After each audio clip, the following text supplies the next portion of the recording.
हरिः ओम् वक्रतुण्ड महाकाय सूर्यकोटि समप्रभा निर्विघ्नं कुरु मे देव सर्वकार्येषु सर्वदा गुरुर्ब्रह्मा गुरुर्विष्णुः गुरुर्देवो महेश्वरः गुरुः साक्षात् परब्रह्म तस्मै श्री गुरवे नमः. Shri Gurubhyo Namaha. Namaste friends. A warm welcome to the session 59 of the new series Gift, Gita for Inner Freedom and Transformation, a study of selected verses from Bhagavad Gita based on Shankara Bhashya. In today's session, we will continue our study of chapter 11 with verses 11.16 to 11.20. Sri Shivakumar Yadalam, Srimati Mamata Shankar and I will explain the verses of the day. Dr. Anupama ma'am will moderate the session and bring out the finer points. Let's now listen to the introduction of today's topic by Dr. Anupama. Over to you, Dr. Anupama ma'am. Thank you, madam. Om Shri Gurubhyo Namaha. Sadashiva Samarambham Shankaracharya Madhyamam Asmadacharya Paryantam Vande Guru Paramparam. Om. Today, as we have just heard, we are doing Bhagavad Gita, chapter 11, verses 16 to 20. Until now, we have seen Arjuna had experienced an extended vision called Dhirga Darshanam. This is an extrasensory perception, a siddhi that enabled him to perceive beyond the spatial and temporal limits of his sense organs. He had seen Sarvan, Devan, Rishin, Divyan, Urugan, meaning the gods, the rishis, the celestial servants, and serpents, and he could also see all the lokas up to Brahma Loka. He saw Chaturmukha Brahma as Kamala Asanastha. Symbolically, here Vishnu represents Samashti Karana Shariram, Brahmaji represents Samashti Sukshma Sharira Pratibimbita Chaitanyam, and the Kamala symbolizes Sthula Prapancha or Prithvi. In addition, we saw Arjuna also enjoyed an exalted vision. Arjuna's exalted vision is significant because it is this that gives spiritual growth. This is called Divya Darshanam. It is an extraordinary attitude towards ordinary things in creation. As we see here in this picture of Vishnu Padmanabha in gold, the 16th century Padmanabha Swami temple, Trivandrum, Kerala, it's the attitude that matters. The Vishnu Padmanabha is revered by devotees. But this same 16th century idol is an object of curiosity and perhaps even research worthy for some others. Bhakti could be manda when we have Eka Rupa Ishwara Bhakti in accordance to the level of our maturity.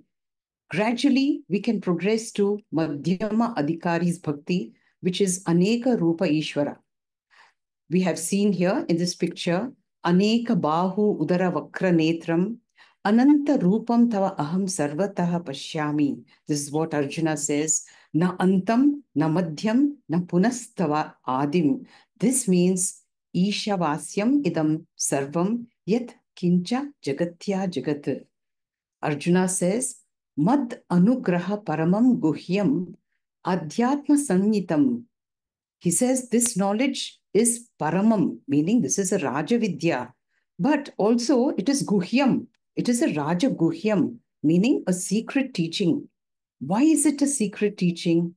Because this spiritual teaching can be decoded, as it were, only by a Sadhana Chatushtaya Sampatti Adhikari. We now understand that Divya Chakshu symbolizes the vision. It symbolizes the attitude of a sadhana chatushtaya sampatti adhikari. It is not a pair of magical chakshu, but Guru Shastra Upadesha to gain jnana yogyata.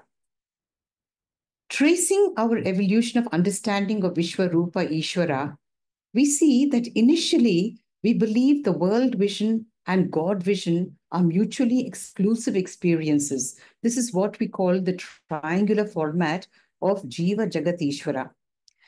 Gradually, we realize that world darshanam is God darshanam. This is called divinization of the world. This is what we called the exalted vision. What has happened here is we have converted every vishaya, meaning jiva srishti, into a padartha, ishvara srishti. How? By diluting our ahankara and mamakara. Finally, as uttama adhikaris, we realize Bhagwan is arupa ishvara. As we've seen in Chandogya Upanishad, sat eva saumya idam agra asit, ekam eva advitiyam. This means Vishwarupa is nothing but Brahman as pure existence. Just as a formless lump of clay is transformed into pots and plates, Vishwarupa is Brahman as pure existence. Adi Shankaracharya, in his text Viveka Chudamani, gives this very beautiful verse. I shall try to sing it to break the monotony. Mritkaryam sakalam ghatadi satatam mrinmatramevahitam tadvat sajjanitam sadatmakamidam sanmatramevakhilam yasmat nasti satah param kimapi tat satyam sa atma swayam tasmat Tatvamasi prashantamamalam brahmatvayam yadparam. This means all modifications of clay, be it pot, jar, plate, whatever, although they appear real and tangible to us, they're just nama rupas of clay. Similarly, this entire universe arising from Brahman is Brahman, the self-existent reality, and nothing else. And what is this self-existent reality? Our very selves, Tattvamasi. So, I am that serene, pure, supreme Advaitam Brahma. In chapter 10, verse 42, Krishna had said, Vishtabhya, meaning supporting, Aham idam kritsnam eka amshena stito jagat, meaning I remain supporting this entire universe. So instead of seeing Bhagwan as the content of everything, meaning as immanent Ishvara, see Bhagwan as eka adhishtanam of everything. Now, what does this mean? It means Bhagwan lends existence to this world. Idam kritsnam jagat. How? As both the content and container of everything, like one waker supporting this entire dream world. Therefore, another name for Vishwaroopa Ishwara is Jagat Atma Rupam. In the final stage, I realize Bahunam Janmanam Ante Jnanavan Mam Prabhadyante Vasudeva Sarvam Iti. With this Jnanam, Mam Prabhadyante, meaning the notional distance between Jivatma and Paramatma now ceases to exist. To me, Vasudeva Krishna now is Vasuhu, the Sat Rupa Ishvara, and Deva, the Chit Rupa Ishvara. This means the illuminator of existence is consciousness. Sattva bhasika chitkva vetara satta yahi chit chityaya aham. Consciousness is existence, and that existence consciousness is I. Thank you. I now request Sri Shiv Kumar to proceed with today's verses 16 and 17. Thank you. Hari Om, Sri Gurubhyo Namah. Let me begin by quoting Swami Paramarthanandaji. Vishwarupa Darshanam is not an extraordinary vision, but an extraordinary attitude towards the ordinary things of creation. Seeing Vishwarupa Darshanam, Arjuna is amazed and speechless. He expresses this from verse 15 to 22. Vishwarupa Darshanam is the manner of seeing ordinary world as Vishwarupam, or the body of the Lord, and not expecting to see extraordinary things. How we see alone guarantees spiritual growth. With our regular ordinary eyes, we look at the Vishwam, or world of material and things. But with a special perception of the mind, the same Vishwam, the universe, is seen as the body of the Lord. Just like food, when given to us as prasad, our perception changes. We receive the prasad with reverence, take it to our eyes before consuming. Likewise, to see the world as manifestation of the Lord, we require such a special attitude, which is born out of a well-prepared and pure mind, free from raga, dvesha, kama, krodha, ahankara, and mamakara. Such a pure mind with an enlightened intellect together is Divya Chakshu. Bhagwan blesses Arjuna such a Divya Chakshu, and he has Vishwarupa Darshanam, not looking to see extraordinary things, but seeing the ordinary world itself as Vishwarupam, body of the Lord. In the verse 16 goes like this.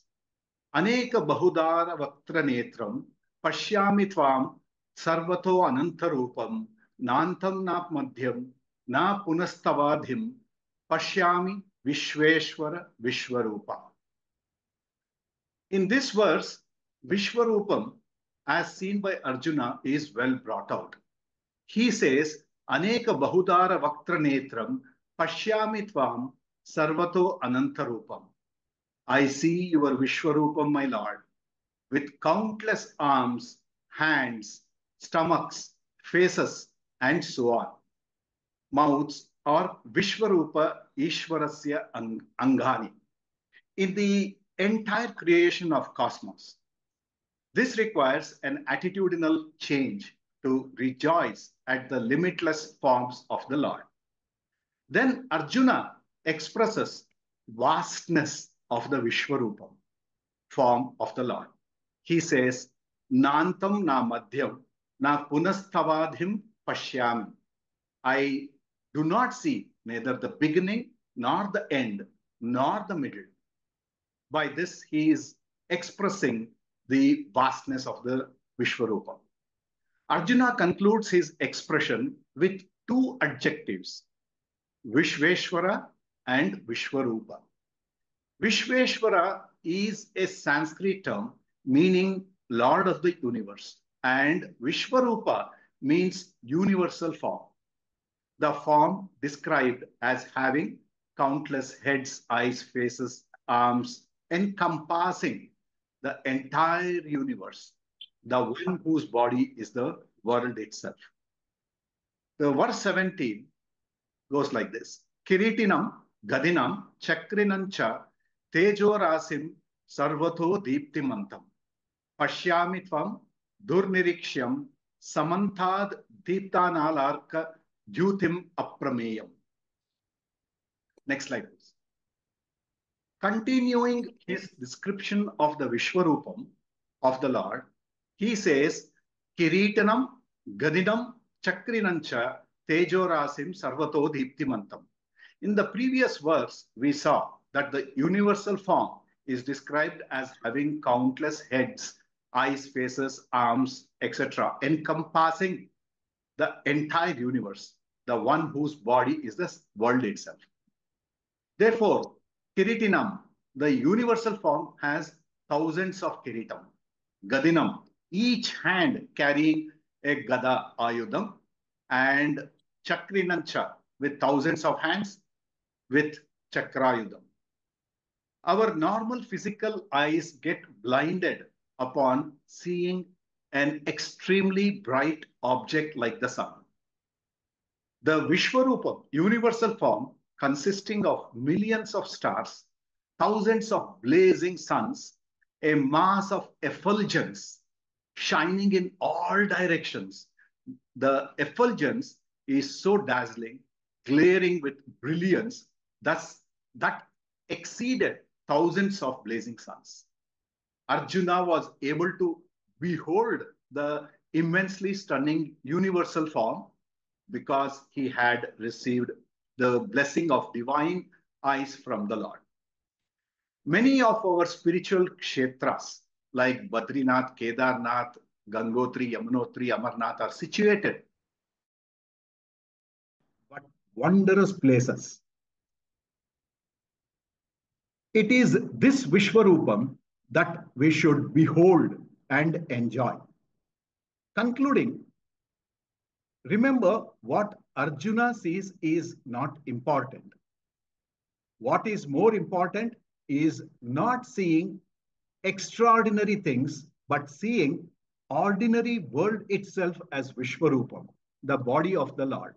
It is not the object of Vishwarupam, whether it is ordinary or extraordinary, but the manner of seeing how we should behold Vishwarupa Darshanam is highlighted.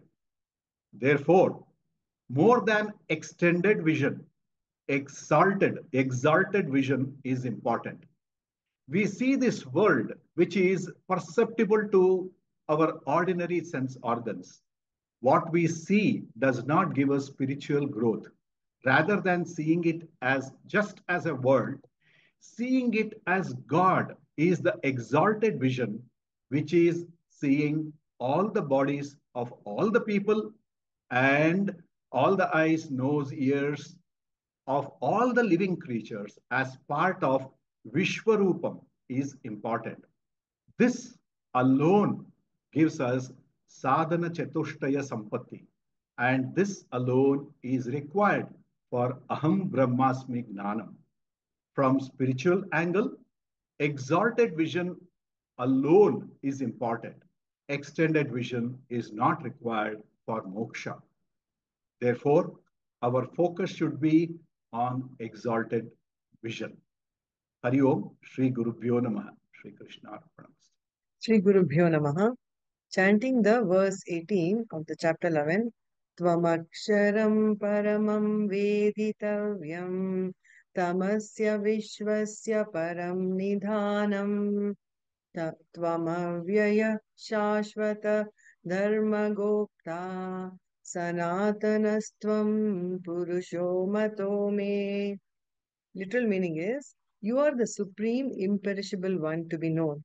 You are the ultimate support of this universe. You are the eternal protector of the eternal Dharma. I read you as the eternal Purusha. In the next slide, chapter 11 talks about Vishwarupa Darshanam, that is, looking at the world as the manifestation of the Lord. This has been explained and discussed by earlier speakers, and just now Shiv sir also talked about in detail. Just looking at it for reiteration, Swamiji says Vishwarupa Darshanam requires two things. One is the physical eyes, which looks at the universe as it is with living and non-living beings. That is, looking at it as it is with living and non-living beings, plants, animals, and so on. Another factor is the attitude or perspective by which I look upon this world as the very body of the world. In other words, learning to see the universe or world in the form of the Lord.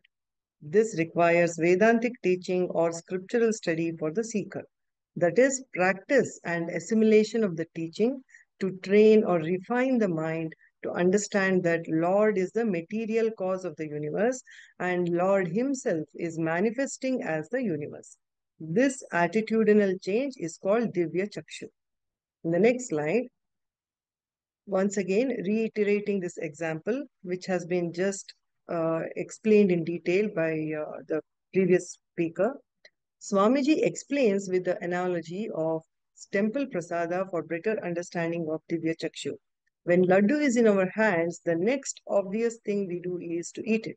However, when we realize it is a prasada laddu, it is the same laddu, there is no change in it. However, there is an attitudinal change in the way we look at the laddu. It is seen reverentially with sacredness and we touch it to the eyes prior to eating. This Divya Chakshu has been temporarily blessed by Lord Krishna to Arjuna to see the entire universe in totality, all integrated in one being. Therefore, Arjuna looks at the universe with a totally different perspective. Arjuna, who looked upon Krishna as a contemporary and friend, but not as a macrocosm or one who is substratum of entire universe, with this change in perspective, Arjuna's reverence for Lord Krishna increases and goes through several emotional transformations, one of them being vismaya or wonder. And Arjuna continues to express wonderment in the verses 18 and 19 till verse 22. Descriptions of these verses are very poetic in nature. Arjuna glorifies Krishna with Vedic descriptions as, in the next slide, Tvamaksharam. Arjuna says, Lord Krishna is imperishable, eternal God. He is Eka and Aneka Rupa Ishwara. Ishwara is Brahman and Maya put together, or Saguna Brahma, and is also Arupa Ishvara, the formless Brahman, which is Paramam. Paramam means the absolute one, not confined to time, space, and object limitation. And Veditavyam, that means Nirguna Brahman, which is the only ultimate truth to be known by everyone. In Mundaka Upanishad also, Sa Atma Sa Vigneyaha, which refers to Veditavyam as in this verse in the Bhagavad Gita. And Tvamasya Vishwasya Param Nidhanam. Krishna is the ultimate support base for the entire cosmos. Ultimate support is that which supports everything and which itself is not supported by anything. In other words, supportless support is known as Param Nidhanam. It should be noted that the first two lines of this verse describes Nirguna or formless Brahman. Arjuna continues to glory Lord Krishna. Tvam avyayaha. He says, Lord is decayless or changeless reality, or Brahman is the one who does not go through six bodily changes like asti, jayate, vardate, so on. In the next slide, and he says, continues to say, Shashvata Dharma Gopta. Gopta means protector, Dharma means the cosmic rhythm or cosmic harmony, Shashvata means eternal. So Lord is eternal God who protects the eternal Dharma. Lord described as Shashvata Dharma Gopta signifies the Saguna Ishvara, that is Brahman with name and form, that Arjuna recognizes in Lord Krishna. In the next slide, that is, Lord is the one who maintains the harmony of the creation. The whole creation is governed by a set of physical laws as well as moral laws. And Lord is maintaining the universe through the physical and moral laws. These laws of the universe are the eternal laws which are natural, which will not be generally disturbed. And if at all these laws are disturbed, Bhagavan maintains the law by Paritranaya sadhunam vinashaya dushkrutam and so on, the 8th verse in the 4th chapter. That is, whoever be the cause of the disturbance of the universal rhythm, the rhythm disturbing factor is taken care of with Bhagavan taking avatar. In the next slide, and he says, Tvam Purusha Sanatanaha. Sanatanaha means ever present. Purusha is all pervading one. Looking at an example, just like there is no place where space is not there, similarly, there is no place where there is no God. Tvam Purusha Sanatanaha, that means Lord Krishna, the all pervading one, is ever present. Arjuna says all this with wonderment. In the moving on to the next verse, 19. Anadimadhyantamanantaviryam anantabahum shashisuryanetram pashyami tvam deeptahutasha vaktram swatejasa vishwamidam tapantam.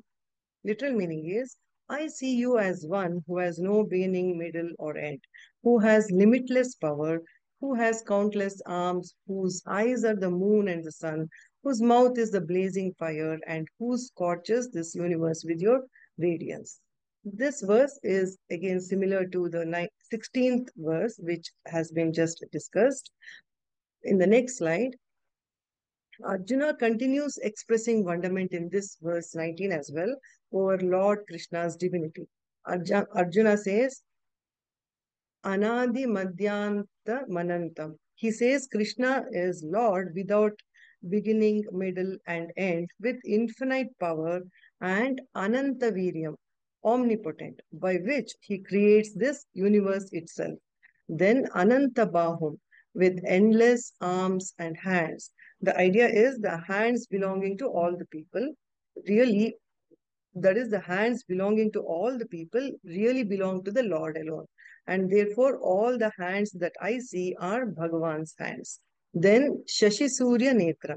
And Arjuna compares Lord's eyes to sun and moon. Because of our eyes alone, things are visible.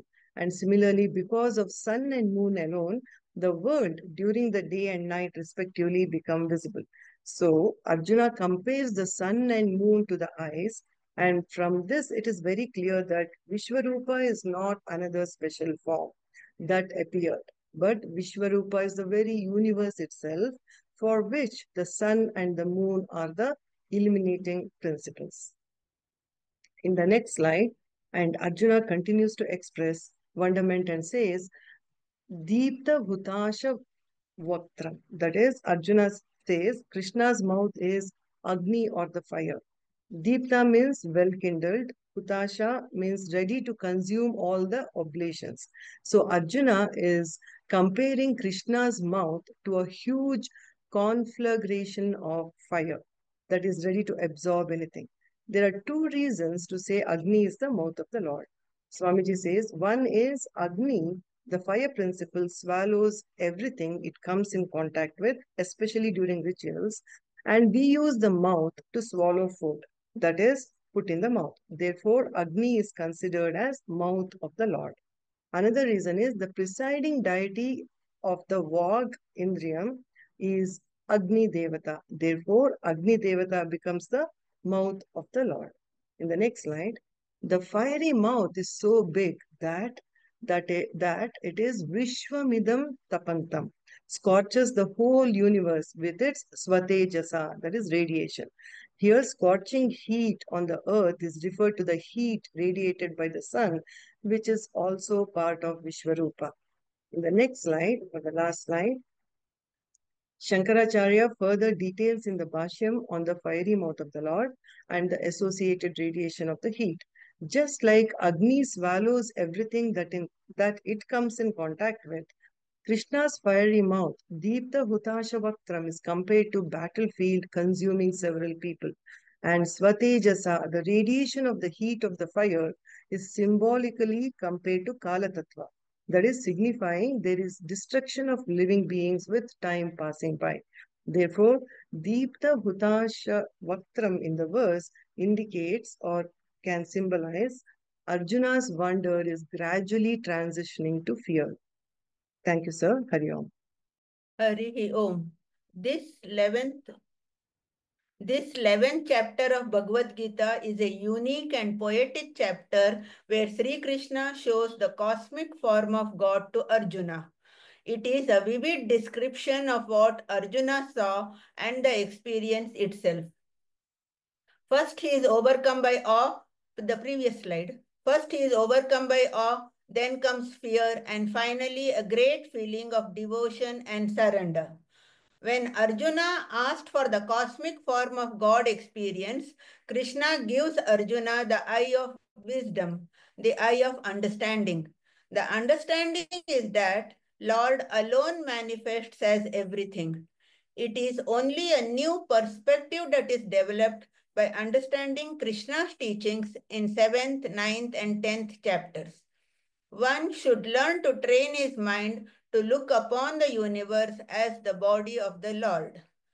Arjuna was seeing God not only in one form as Krishna, but also as this cosmic universe. There is one underlying consciousness which is associated with this universal appearance. This is one perspective. We have recently studied Mandukya Upanishad. From Mandukya Upanishad perspective, in the seventh mantra of the Upanishad, Om is explained as God. The three sounds of Om, A, U, and Ma are equated with waking state Vishwa or Virat, dream state Taijasa or Hiranyagarbha, and the deep sleep state Prajna or Ishvara. The silence or Turiya, which is in and through all the three states, denotes one consciousness, which is the real meaning of Om. Now, in this Om, what is it that Arjuna is experiencing? He is experiencing the first letter, pure consciousness Brahman, with the power of Maya, with the cosmic mind, and with the cosmic body, the entire universe as one being, Virat in Mandukya or Vishwaroopa in this 11th chapter. Next slide, sir. Now the verse 11.20. Dhyava prithivyoridhamantaram hi व्याप्तं त्वयैकेन दिशश्च सर्वाः दृष्ट्वाद्भुतं रूपमुग्रं तवेदं लोकत्रयं प्रव्यथितं महात्मन्.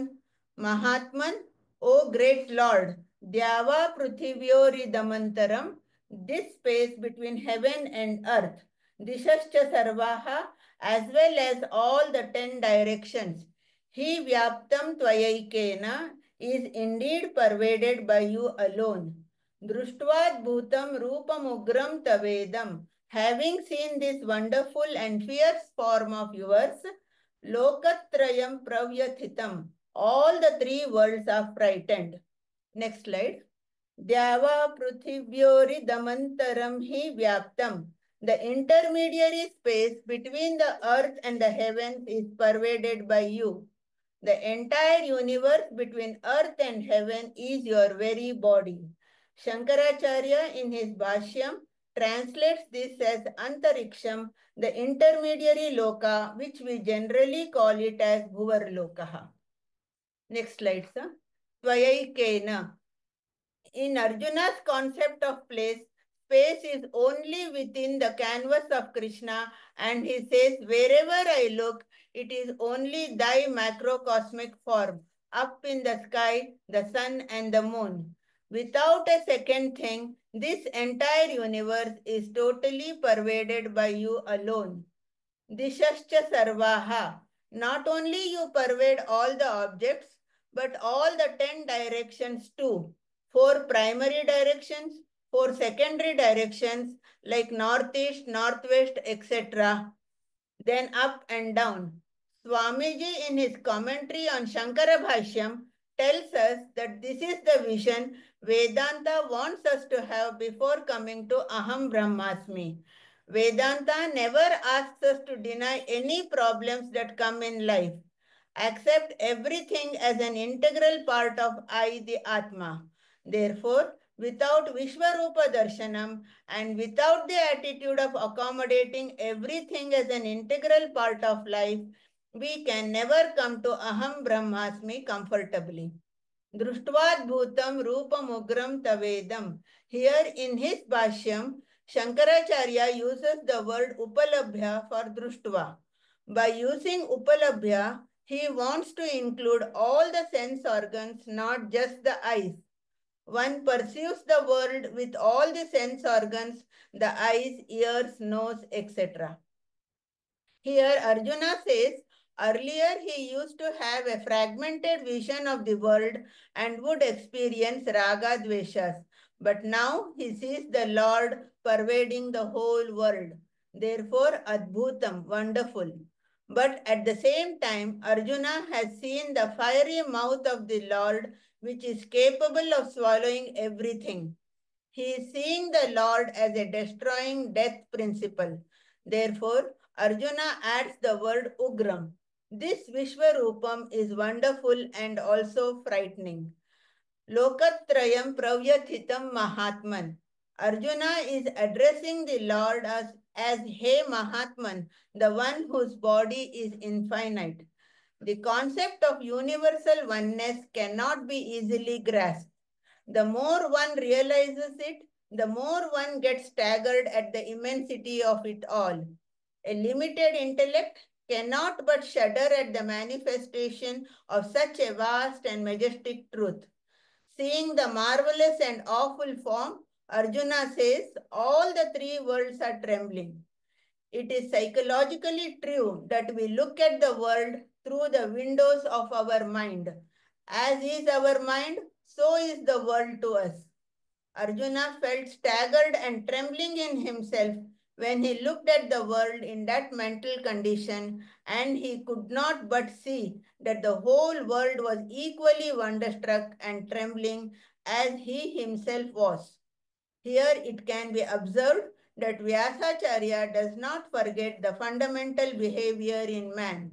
These fine touches add a glow of realism to this mystic picture of incomparable beauty and immeasurable depth.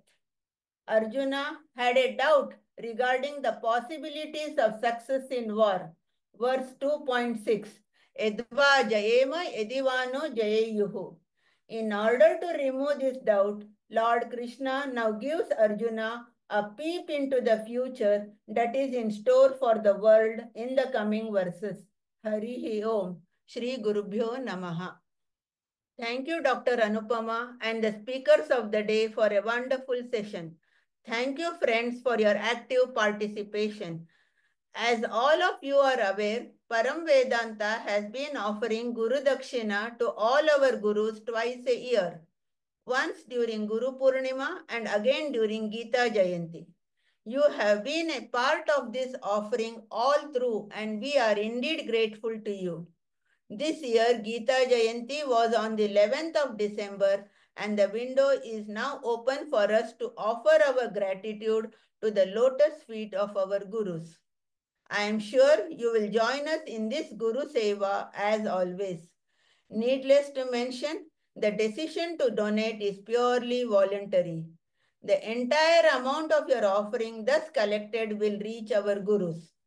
The mode of payment and the account details are displayed on the screen. It will also be sent to you in all the groups. Those of you who decide to contribute may remit your Guru Dakshina to this account.